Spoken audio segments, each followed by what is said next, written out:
Hello there, I am Paranormal Ripples, also known as Ray, and this is a debut episode of the news of a new series to go alongside Haunted Hours and Secrets of the Stars.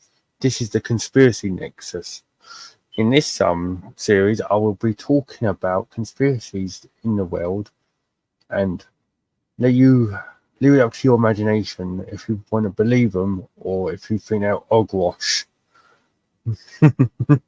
Basically. So I'll pick certain conspiracies and we'll be talking about them. So I hope you're having a good day anyway, wherever you're watching from, or night.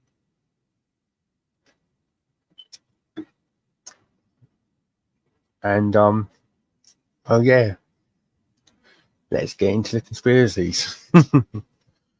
On this debut episode, I'm going to be talking about Denver International Airport in America, in Colorado.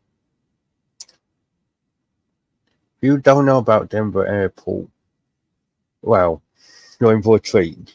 I can tell you that. This airport was built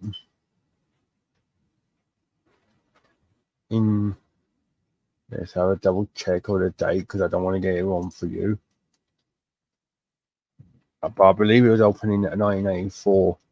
1994. Yeah, but 1995 it was built. It was opened. It was built in 1994, but it got built, like it got opened in 1995. Sorry for my mix up. It was built in 94, but opened in 95. February the 28th, 95 to be exact. And it took just over 5 years to be built. So, yeah. Sorry for my cock up. But yeah, it took over 5 years for the airport to get built. And it was obviously didn't come without its tribulations and that. It had over 33 miles of runways and taxiways. And it's one of the largest airports in the country of America. So let's go into the conspiracy, shall we? The first conspiracy that surrounds Denver Airport is to do with the Freemasons. And here's a photo. As you can see in this photo, this is from Denver International Airport. Look, it's a dedication capstone. Look, the mayor, all signed. It's got the governor, Secretary of Transport for Colorado. This time capsule, well, it's a time capsule as well. It's beneath this stone contains messages and memorabilia to the people of Colorado of 2094. So in precisely 10 years, they can open this up if they so wish. But as if the airport's still there. But yeah, this conspiracy surrounds this symbol right in the middle. As you can see, it's not an ordinary symbol. I'll zoom in a bit more for you. If anyone knows what this symbol is, please let me know in the comments, because I already know what it is, but I'm just going to see if you can work it out. But please have a guess at what that is in the comments. But for those who just want to know what it is,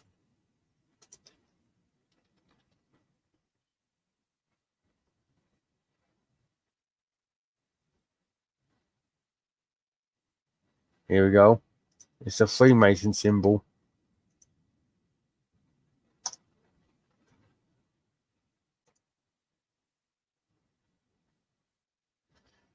So what is a Freemason symbol doing on a time capsule for an airport in Colorado.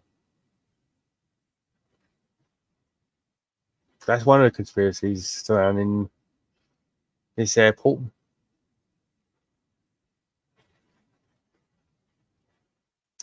So everyone's wondering whether the New World Order and Freemasons use the airport for more than traveling, so to speak. I'll go into more into that in a while. I'll be going on a website there at the top of my thing. But moving on to the second conspiracy, and I'll be reading about all this in a minute for you guys and girls. Right. These are the runways design. This is the runways at Denver International.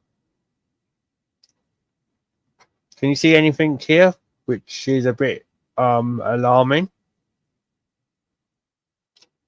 I'll give you a few minutes to look at it before I show you the actual other picture that I've got that highlights it.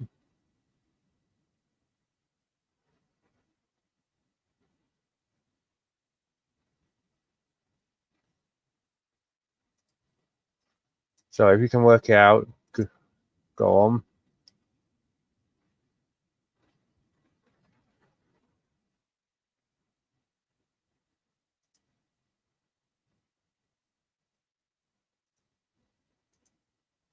If any of you guessed that it's got a hidden symbol, you're correct. It is a symbol in question.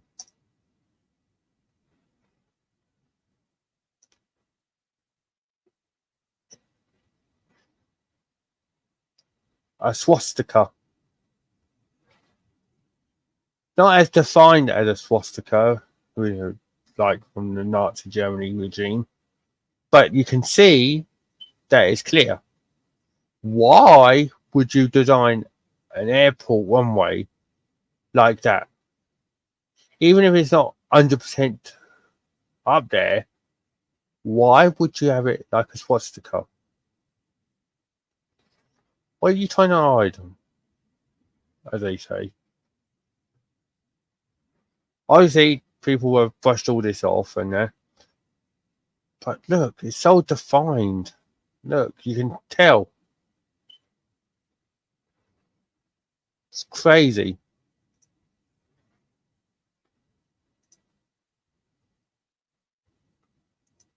You know?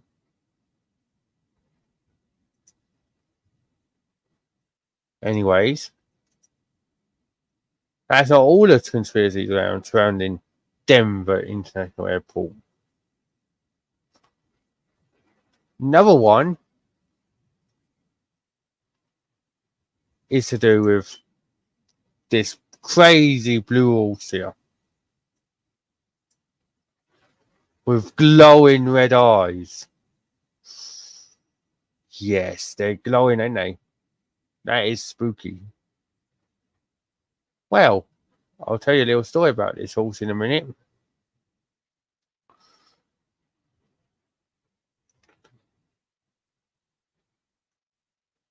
Yep, it's in Denver Airport, all right, if you're wondering. But now I'll show you. Now I'll get you an article up about the blue horse. So, well, to tell you what it is about. Where are we? I'll go over here. Well, it's Mustang. Here we go. Here we go. It's Mustang. That's the name of the piece. Mustang. Right.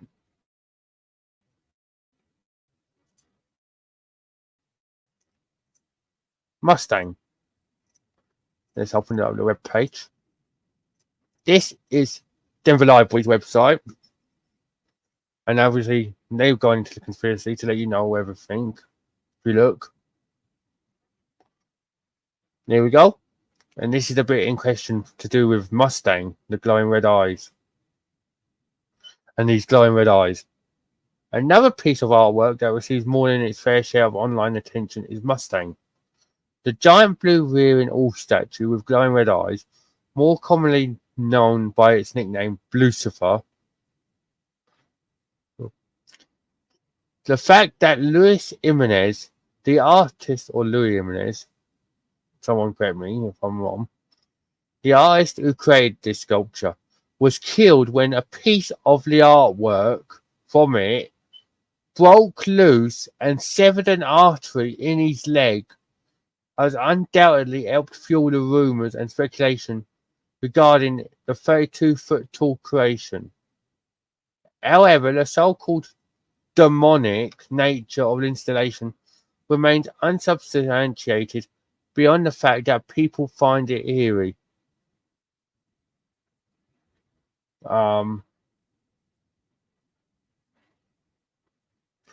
His wife has also recounted a story of Jimenez investigating a noise late at night and being frightened by a pair of glowing red eyes in his living room. After his initial shock, he realised that they were those of his horse, Blackjack, who had somehow gotten into that house. She speculates that he chose the red eyes to illustrate the point that sometimes things can seem frightening simply because they are unfamiliar or unexpected.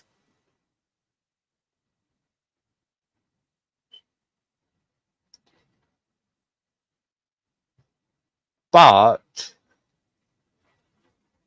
why would you have red eyes anyway? Even if you want to show it's unfamiliar or unexpected, why choose red eyes in an airport known and that? And it ended up killing him anyway, the sculpture.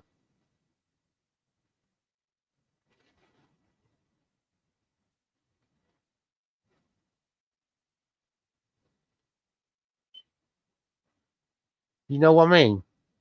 I'll try and get some more up about Lucifer for you guys. Um,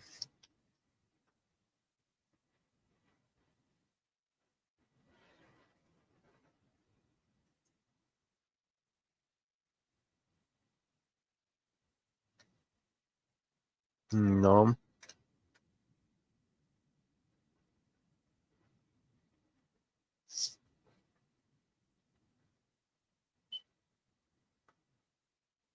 Where are we?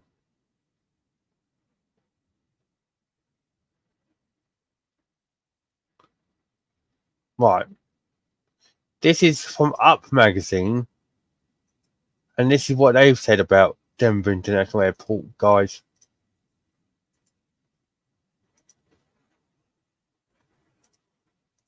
This article was from,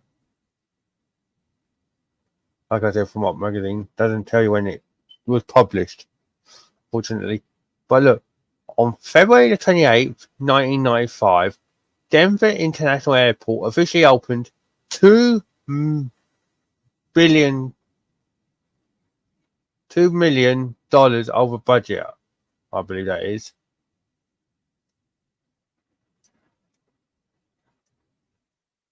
Or 2 billion is that? Hang on.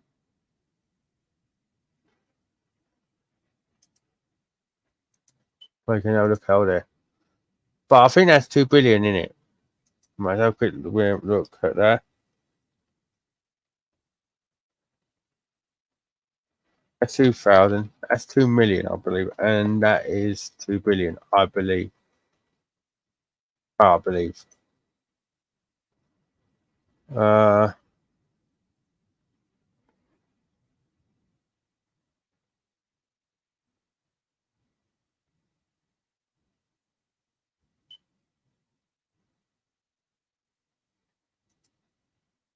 Yeah, 2 billion.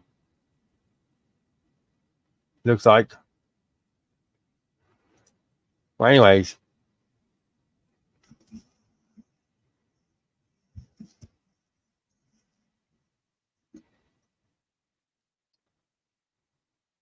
It's around 3.4 billion in today's dollars. And 16 months behind schedule. Which kind of makes sense because that's when if you look at a time capsule, the state was facing questions for why it was taking so long. Yeah. Prior to Denver International, there was Stapleton, which opened in 1929. It was certainly aging, but it was physically closer to downtown Denver, which was 10 minutes. Look, it was 10 minutes away, but it's 30 minutes away outside of Denver. So why, that's why there's another question what they answered, why they've got answered for apparently. There you go. Why build a massive new airport, which today is still the largest by land area in North America, with fewer runways and located further away from the eponymous city centre? Right. Let you read that bit.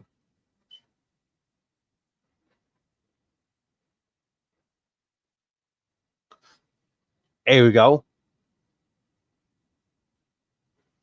This is apparently one of the other conspiracies now. I'll go back onto this in a minute. And then there's that Freemason thing again. But here you go.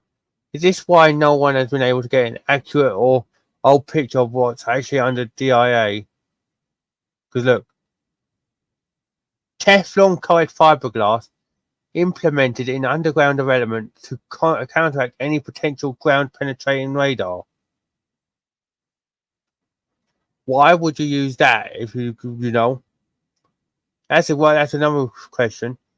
Is this why no one has been able to get an accurate or old picture of what's actually under DIA? So there could be underground buildings and tunnels under Denver, which has fueled the conspiracy. Because of this fiberglass, which is Teflon coated, they can't get a good picture of what's under there. But look, today there's an intra-airport train system to transport passengers to different terminals via underground tunnels, which is interesting. Located near the south of the airport's main concourse is a large granite plaque commemorating the airport construction and coupled with a time capsule, which is to be opened by the people of Colorado in 2094, which I always said. 100 years after the engraved date of March the 19th, which was gone again, which has gone with this year. Right above that date, there's an engraving of the Freemason Square and Compass, which I showed you earlier, guys, which is an organisation which traces back to Europe in 1910. But here we go. The organisation stems from stonemason founders and includes elite members of America's history, such as George Washington, if you know about him, Benjamin Franklin, FDR, I think that's Roosevelt, but I could be wrong. But let's have a quick look to double check. Yeah, Roosevelt, Franklin Roosevelt, Gerald Ford, and even the astronaut Buzz Aldrin from Apollo 30, from the Apollo mission, Apollo 11.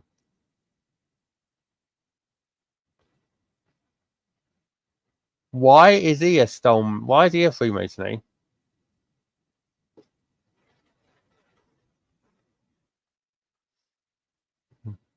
Interesting, isn't it? Anyways, here we go. Due to the mysterious ritualistic nature of this group and its association with the powerful people, many led themselves to the idea that Freemasons and the New World Order set on world dominance were one of the same. One name left off the aforementioned list, Wellington Webb, which was Denver's ex-mayor, which is there,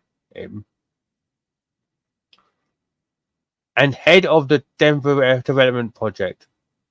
On the dedication of the stone unveiled by Mayor Wellington, New World Airport Commission leads the list. So there's a little there's a little thing there, isn't there? New World Order, New World Airport Commission. I'll let you read them some more there. Right. Now,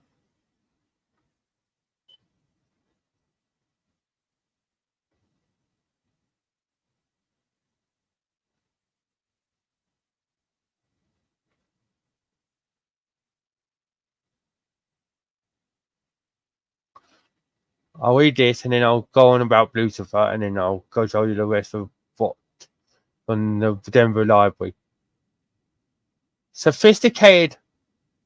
Here we go. A group of wealthy CEOs and politicians, in concurrence with the Freemasons, see the need for a new headquarters and organize a cabal to purchase a massive amount of land on the far outskirts of Denver, where there would be no prying eyes, no previous underground development, and a perfect disguise to their true intentions. Sophisticated underground tunnels and shelters constructed with miles of fiber optic cable and reinforced with radar dampening material to be used as a command center for Armageddon. Which is crazy. Right. There's a picture of Louis Jimenez. Right. Here we go. Here we go. Here we go. Now this is where Lucifer gets a bit crazy, where I was telling you about. Enter the 32-foot, 9,000-pound, black-veined and red-eyed behemoth standing rear to attack at the entrance to Denver Airport. Lucifer was commissioned by the city for the airport in 1993 prior to its official opening. The making of the Mustang mirrored the airport's construction dilemmas, so basically it went through the same problem. Finally delivered 15 years later, in February of 2008, Blue Mustang was 13 years behind schedule and lavishly over budget, officially costing $650,000. Perhaps most damning, 2 years prior, there you go, Lucifer was responsible for the death of his creator, the 65-year-old Louis Jimenez, who I said. The rear section of Lucifer, so that section, became unhinged in his studio in New Mexico, crushing his leg, severing his femoral artery. Jimenez had already finished Lucifer's head, and with the help of the studio team, plus his two sons, the commission was delivered and unveiled to the airport posthumously, which means he was done after his death. The revelation prompted immediate backlash, with many feeling Blue Mustang was hostile and that there were better uses for the money. Well, you can understand why they would think that. What they done. At the very least, the location was puzzling, as the sculpture was not terribly welcoming to travellers. With Mr. Jimenez deceased and unable to answer any queries, minds began to speculate.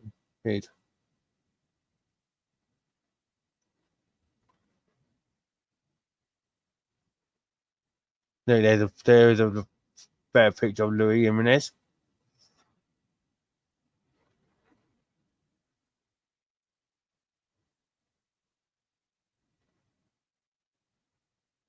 You know.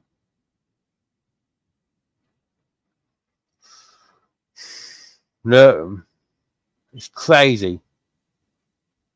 But yeah, I'd recommend going to see this, reading this article.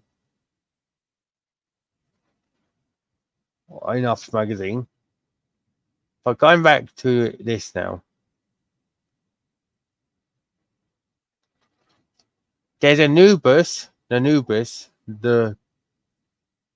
which is a 22-foot sculpture look of Anubis, the ancient Egyptian god of death, The piece was erected in June 2010 and was part of an advertising campaign for the Denver Art Museum. The piece was paid for by private funds and was removed when the exhibit left town. You know what I mean? And then there's these gargoyles.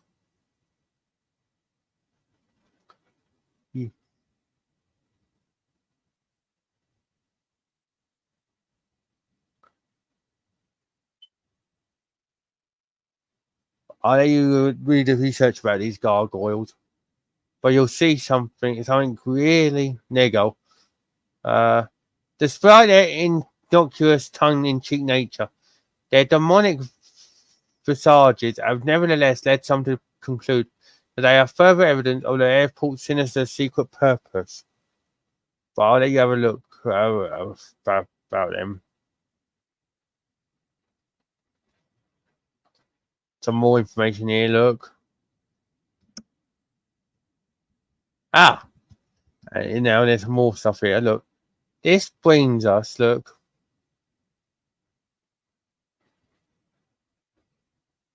There you go. Some more stuff here. There you go.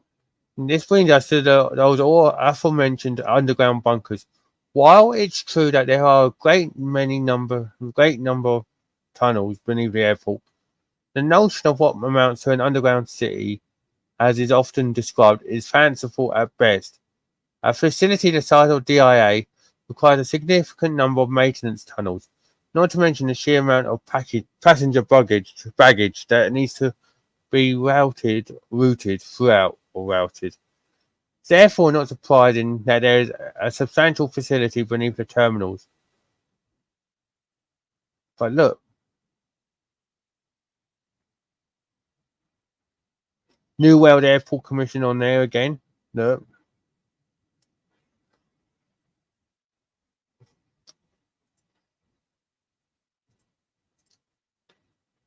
So,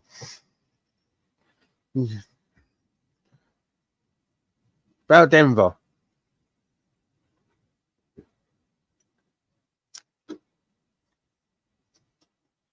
It is crazy, some of the stuff that you can find on.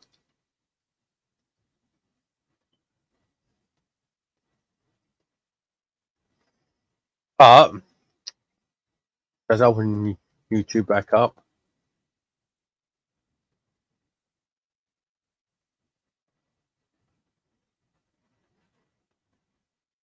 I'll show you something, and I'll tell you what.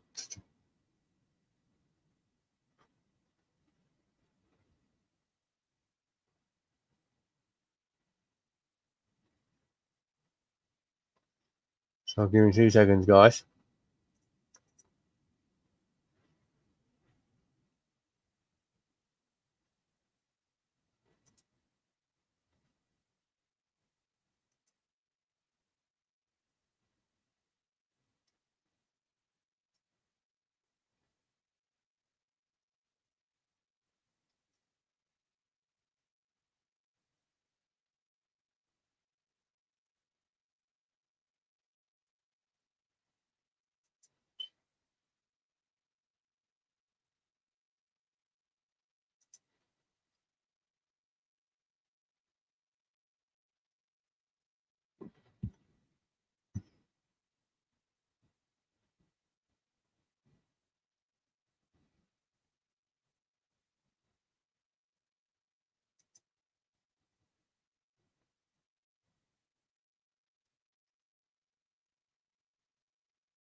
All right. These I'm going to show you. are some murals that are in the actual airport. Have a look. Tell me what you think. All right.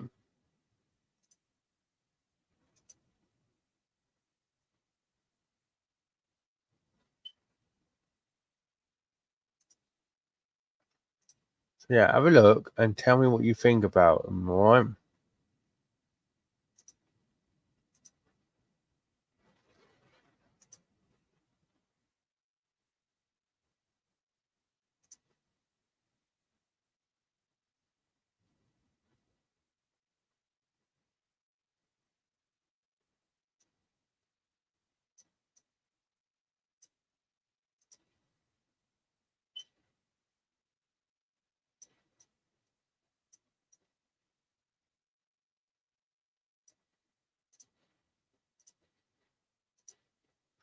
So let's get a good, decent picture up for you,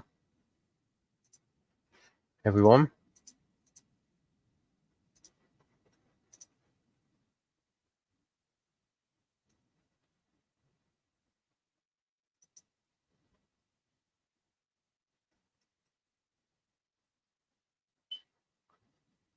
So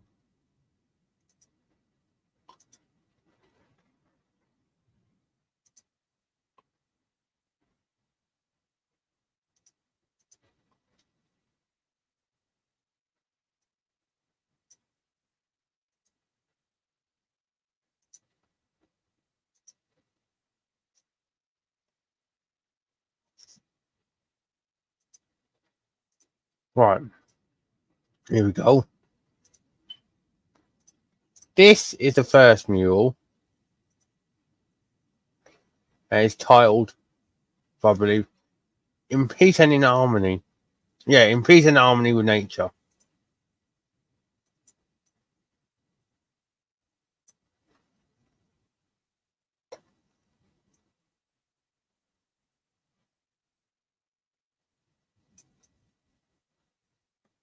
Nice, anything about the mural?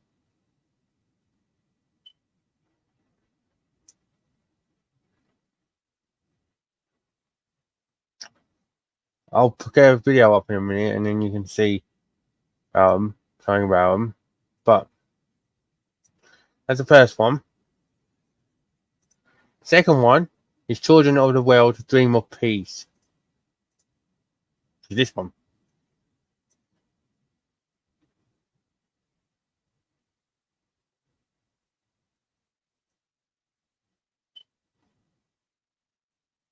Looks normal, don't they? In some aspect. But look,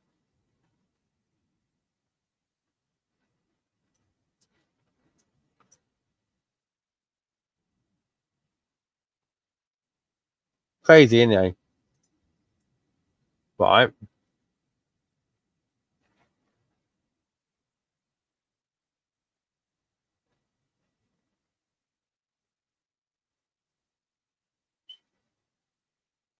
So I'll show you a video now. I'll go and show you a video of what some people believe is depicted in these murals, so to speak.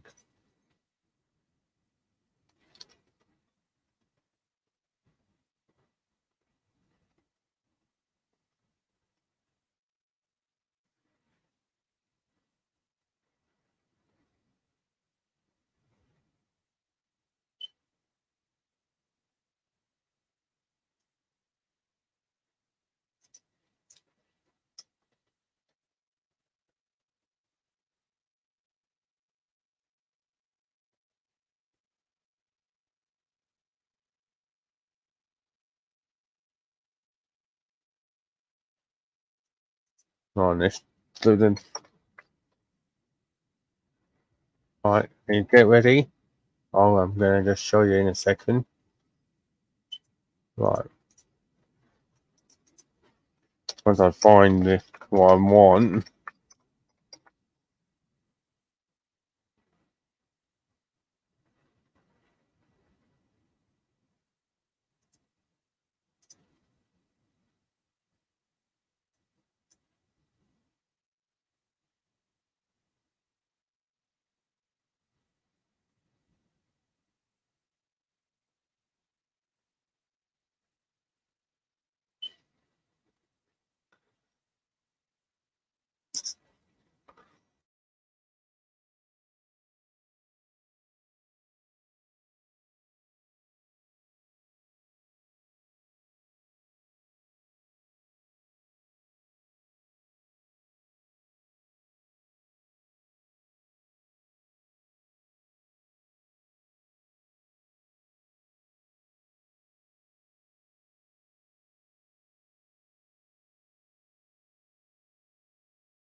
Right, this is a video which I'm going to show you because they've since taken these mules down.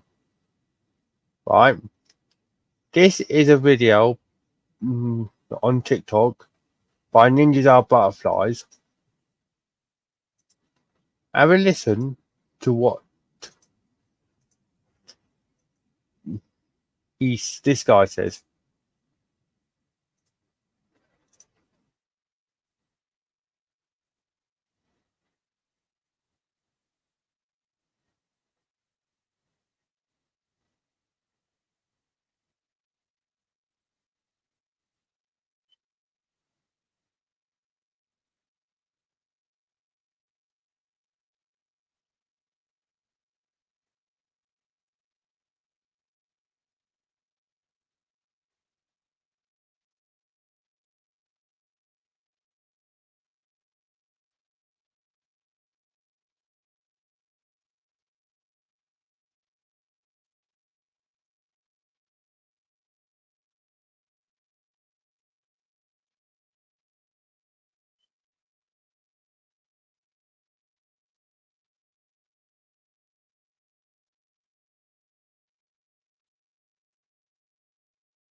See what I mean?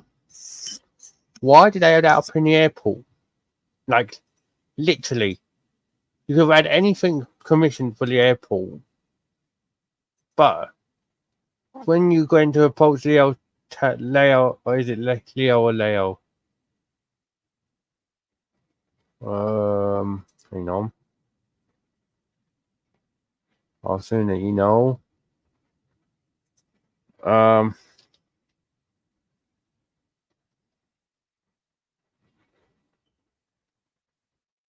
think it's Leo. Yeah, Leo Tanguma. Why would you get him? Why would you commission that in an airport, like they were saying, where kids are going in and out, and then they're going to be questioning, "Mummy, Daddy," like that. What's the hell's that on the wall? You know what I mean? And then you're going to have an awkward conversation. You know what I'm saying? One of them that's like really crazy.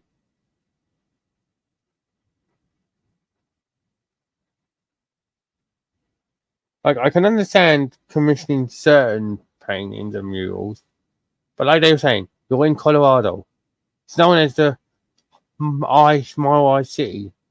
As that order, I believe. Or so it's like I think it's the highest city in America above sea level. I believe.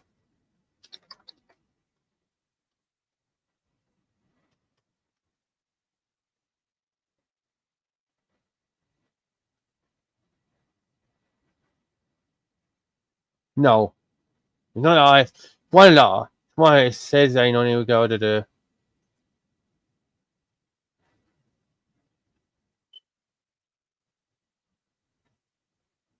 Colorado Springs, which is in Colorado, has an higher elevation than Denver. But Denver sits approximately 5,229 feet above sea level. And it's surrounded by mountains.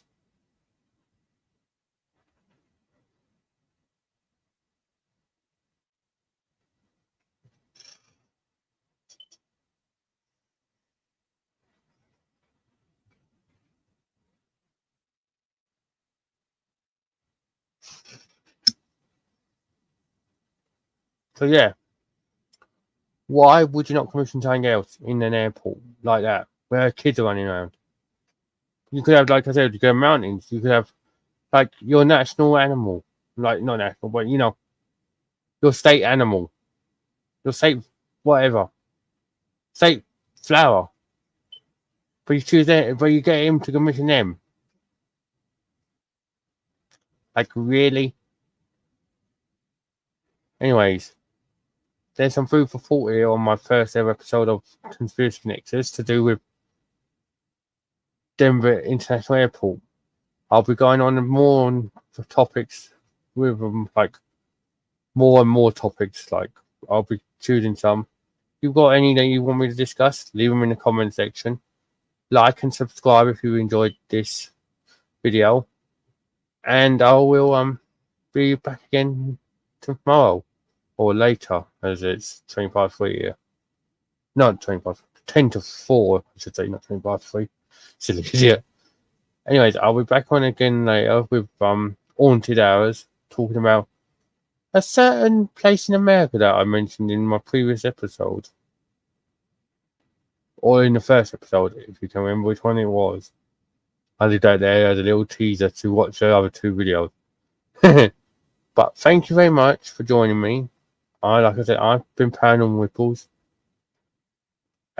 aka Ray. Hope you're having a fabulous night, day, afternoon, wherever you're watching. Take care. Love and respect you all, and ciao for now. Take care.